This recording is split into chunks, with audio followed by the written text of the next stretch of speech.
আফগানিস্তানের সঙ্গে স্থায়ী যুদ্ধবিরতি দাবিতে এবার মার্কিন প্রেসিডেন্ট ডোনাল্ড ট্রাম্পের শরণাপন্ন শাহবাজ শরীফ সরকার।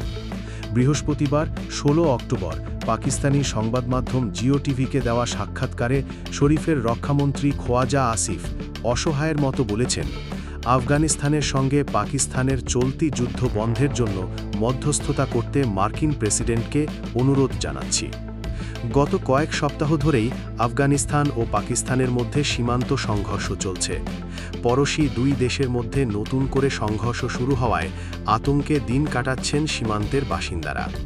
ইতিমধ্যেই আফগানিস্তানের সঙ্গে থাকা ২৬০০ কিলোমিটার সীমান্ত বন্ধ ঘোষণা করেছে পাকিস্তান সরকার। শুধু তাই নয়, খাইবার পাখতুনখোয়ায় হামলা চালানোর বদলা নিতে আফগানিস্তানের দক্ষিণাঞ্চলীয় কান্দাহার প্রদেশে স্পিন বোল্ডাকে গত মঙ্গলবার রাতে ও বুধবার ভোরে বিমান হামলা চালায় পাকিস্তানি সেনা।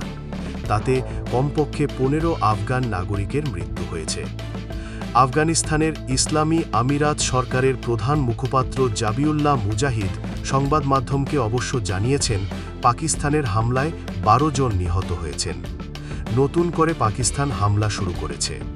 আফগানিস্তান এই হামলার উপযুক্ত জবাব দিয়েছে। পাকিস্তানি সেনার জনসংযোগ দফতর ISPR-এর তরফ থেকে জানানো হয়েছে, বুধবার ভোরে আফগান তালিবানরা স্পিন বোল্ডাক এলাকার ৪টি স্থানে কাপুরুষোচিত হামলা চালায়। পাকিস্তানি বাহিনী সফলভাবে এই হামলা প্রতিহত করেছে। কান্দাহারে পাক সেনার বিমান হামলায় খানিকটা ব্যাকফুটে চলে গিয়েছে তালিবান সরকার।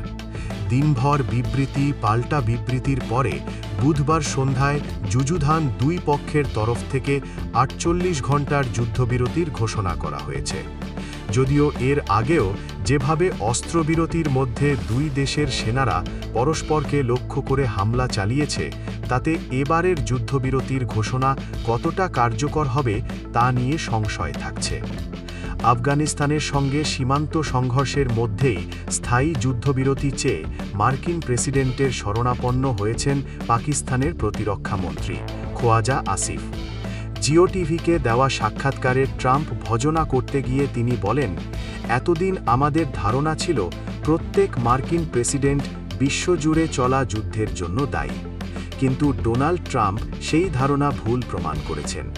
উনি হলেন প্রথম রাষ্ট্রপতি যিনি যুদ্ধ থামিয়ে চলেছেন।